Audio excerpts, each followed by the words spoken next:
ధూళినైన నన్ను దూతగా నిలిపావు, ఎన్నిక లేని నన్ను ఏలికగా చేశావు. ధూళినైన నన్ను దూతగా నిలిపావు, ఎన్నిక లేని నన్ను ఏలికగా చేశావు. భూమి విరిగి ఫలమిచ్చెను, మేఘమిరిగి వర్షమొచ్చెను, రొట్టె విరిగి వృద్ధి చెందెను, నన్ను విరిచి వాడుకోమయ్యా.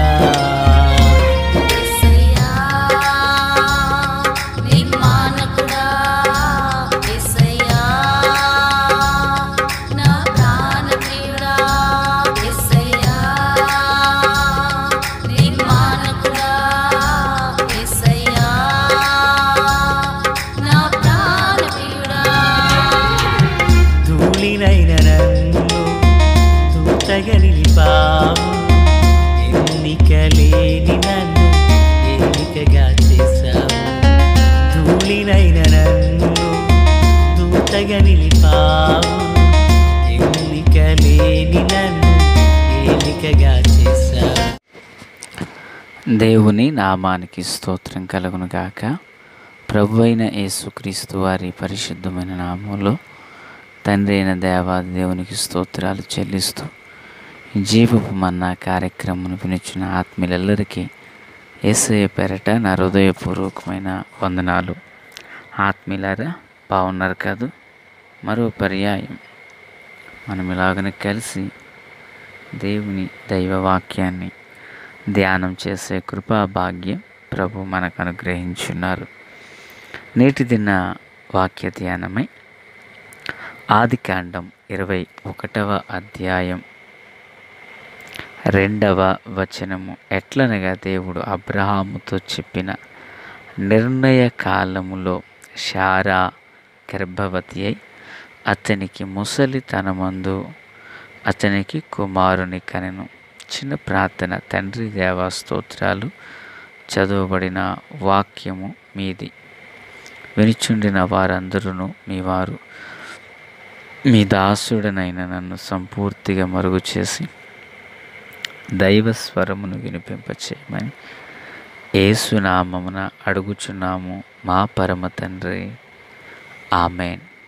ఆత్మీయులారా, ఈ వాక్య భాగంలో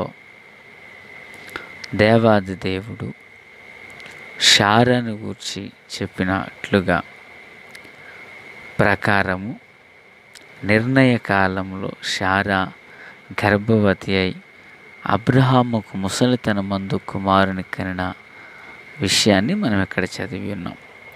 ఈరోజు మనం నేర్చుకొనుచున్న విషయము నిర్ణయ కాలము.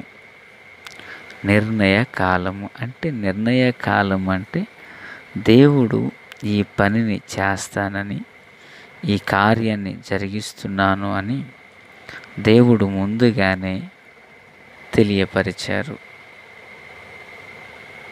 దేవుడు ఒక విధానాన్ని లేక ఉద్దేశాన్ని నిర్ణయించారు. దేవుని యొక్క నిర్ణయ కాలం ఎంతో గొప్పది. మనము ఆ నిర్ణయ కాలం రాకమునుపు ప్రయాసపడినప్పుడు, పని జరిగినప్పుడు, శ్రమించినప్పుడు, తరువాత ఫలం దొరకనప్పుడు ఎంతగానో కృంగిపోతాం. అయితే వాక్యంలో మనం చూస్తున్నాము కదా, దేవునికి ఒక ప్రణాళిక ఉన్నది. ఆ ప్రణాళికలోనే దేవుడు తన కార్యాన్ని చేస్తున్నారు. అది ఎప్పుడు అంటే నిర్ణయ కాలము. ఆత్మీయులారా, వింటున్నారు కదా, నిర్ణయ కాలము. మరి దేవుడు ఆ నిర్ణయ కాలము నాకు మనలను నడిపించేంత వరకు మనమేం చేయాలి? ప్రియులారా, ఒక సందర్భాన్ని మీ ఎదుట నేను ఉంచాలని ఆశపడుతున్నాను. హబక్కూకు గ్రంథములో దేవాది దేవుడు మాట్లాడుతూ ఈ దర్శనాన్ని గూర్చి నువ్వు శ్రద్ధగా విని దానిని ప్రజలకు ప్రకటన చెయ్యి. అంటూ దేవుడు మాట్లాడడం జరిగింది. ప్రియులారా, హబక్కుకు దర్శన రీతిగానే మరి మాట్లాడారు. హబక్కుకు దర్శన రీతిగా మాట్లాడినప్పుడు దేవుడు సెలవిచ్చిన ప్రకారం, తాను సెలవిచ్చిన ప్రకారము నిర్ణయ కాలంలోనే అది జరుగును అంటూ హబక్కుకు ద్వారా దేవుడు మాట్లాడారు. పిల్లరా, ఈ హబక్కుకు అనే మాటకు అర్థం ఏంటంటే కౌగిలింత అని అర్థము. ఇతడు యూదుల మధ్యలో పరిచర్య చేసినటువంటి వ్యక్తి, ప్రవచించిన వ్యక్తి. ఆత్మీయులారా, ఈ సందర్భంలో దేవుడు యూదుల పట్ల ఒక ఉన్నతమైన ఉద్దేశాన్ని కలిగి, నిర్ణయాన్ని కలిగి ఉన్నారనేది ఇక్కడ మనకు అర్థమవుతుంది. అయితే ఏంటి అక్కడ జరిగిన చరిత్ర అంటే, యూదులు బబులోను దేశానికి చెరగా వెళ్ళారు. మేబీ దగ్గరగా 70 సంవత్సరాలు చెరవాసాన్ని వారు జీవించారు. అయితే ఈ చెరలో వారు ఉండగా ఇజ్రాయేలీలు అనగా యూదులు శ్రమకు చెరకు అప్పగించబడుతున్న ఆ సమయంలో దేవుని వద్ద కనిపెడుతున్నటువంటి హబక్కుకు ఉన్నారు. ఆ హబక్కుకు దేవుడు తన నిర్ణయ కాలాన్ని వెల్లడిపరుస్తున్నానని ప్రవచనం ద్వారా పలికించారు. అయితే ఇప్పుడు ఈ యొక్క హబక్కుకు దేవుని నామం పేరట చూచియున్న ప్రత్యక్షతను ప్రకటన చేయడం మొదలుపెట్టారు. దేవునికి స్తోత్రం. ఆత్మీయులారా, క్రీస్తునందు నాకు అత్యంత సన్నిహితులారా, ఇప్పుడు ఆ హబక్కుకు దేవుని సన్నిధిని కనిపెట్టగా దేవుడు తన ప్రణాళికను వెల్లడిపరిచారు. అయితే ఈ హబక్కులోనే చేనిలోని పైరు చేతికి రాకున్నా, పశువులు శాలలో లేకున్నా నేను యెహోవా యందు ఆనందించెదను, రక్షణకర్త అయిన దేవుని స్తుతించెదను అంటూ మాట్లాడతారు. అంటే ఏం జరిగింది ఇక్కడ అంటే, దేవుని ఆరాధన చేసుకునే స్థలం యెరూషలేము. అది సమాధానకరమైన పట్టణం, శాంతి నిలయం అని కూడా మనం చెప్పుకోవచ్చు. ఇట్టి శాంతి నిలయమైనటువంటి ఈ పట్టణం నెబుకద్నెజరు చేత కొట్టబడి, కాల్చబడి, రాళ్ళన్నీ పెరిగివేయబడ్డాయి. ఆత్మీయులారా, అటువంటి పట్టణం విషయంలో దేవుడు తెలియపరిచిన మాట ఏంటంటే, ఇదిగో ఒక నిర్ణయ కాలం అనేది ఉంది. ఆ నిర్ణయ కాలాన, ఆ యొక్క నిర్ణయ కాలాన దేవుడు తను అనుకున్న పనిని నెరవేరుస్తున్నారు, జరిగిస్తున్నారు. దేవునికి స్తోత్రం. ఈ ఉదయకాల వెళ్ళి మాటలు ఉంచిన ఆత్మీయులారా, మరి నీ జీవితంలో దేవుడు ఓ నిర్ణయ కాలాన్ని ఉంచారు. నీ బిడ్డల జీవితంలో ఓ నిర్ణయ కాలాన్ని ఉంచారు. ఆ నిర్ణయ కాలంలోనే సమస్తము జరుగుతాయి. నా దేవుని పిల్లరా, క్రీస్తునందు నాకు అత్యంత సన్నిహితులారా, అట్టి విధమైన నిర్ణయ కాలం యూదులకు అనుగ్రహించబడింది. ఆ నిర్ణయ కాలంలోనే వారు విమోచించబడి ఉన్నారు. ఈ మాటల గురించి ఆత్మీయులారా, మన జీవిత పక్షాన కూడా మన జీవితంలో ఆయనకు ఓ నిర్ణయం ఉన్నది. ఆ నిర్ణయము చొప్పున ప్రభువు తన కార్యాన్ని జరిగిస్తున్నారు.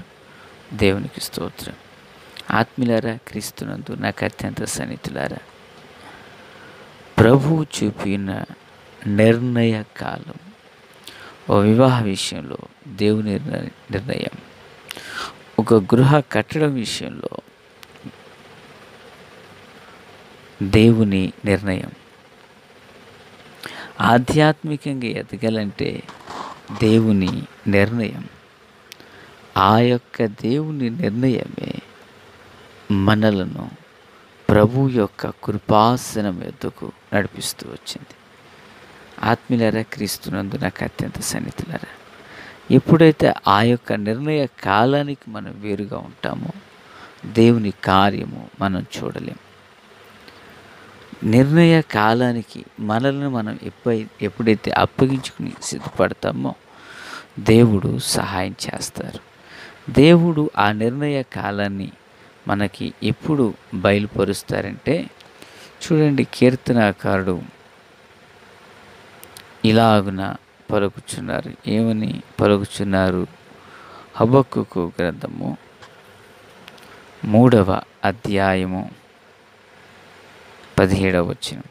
అంజూరపు చెట్లు పూయకుండినను, ద్రాక్ష చెట్లు ఫలింపకపోయినను, ఒలీవ చెట్లు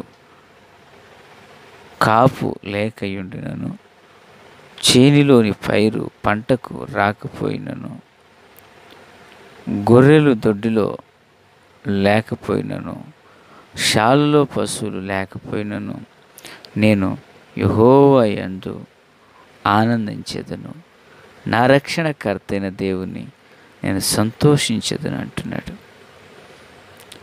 ఆత్మీయులారా, ప్రతి ఒక్కరి జీవితంలో దేవునికి ఒక నిర్ణయం ఉంటుంది. ఆ నిర్ణయమే మన ఎడల సిద్ధించునుగాక. యూదుల ఎడల దేవునికి ఒక నిర్ణయం ఉన్నది. సేవకునిగా నా పట్ల దేవునికి నిర్ణయం ఉన్నది. మన ఆధ్యాత్మిక జీవితంలో దేవునికి నిర్ణయం ఉన్నది. ఆ నిర్ణయ కాలం వరకు కనిపించు ప్రభు కృపాసనం ఎద్దు నిలుచుదుము గాక. ఆమేన్. తండ్రి దేవ స్తోత్రం. దీవెనకరంగా, ఆశీర్వాదకరంగా 5, 6, 7 సభలు నన్ను ఉపవాస కూటాలు దీవెనకరంగా చేశారు. మేలుతో నింపండి. అన్ని నామముల కన్నా పైనామమైన యేసునామం, యేసు రక్తం నాలో మాలో అందరిలో గడిచిన దినాల్లో కూటాల్లో పాల్గొన్న ప్రతి ఒక్కరిని దీవించమని యేసు నామమున అడుగుచున్నాం మా పరమ తండ్రి. ఆమేన్.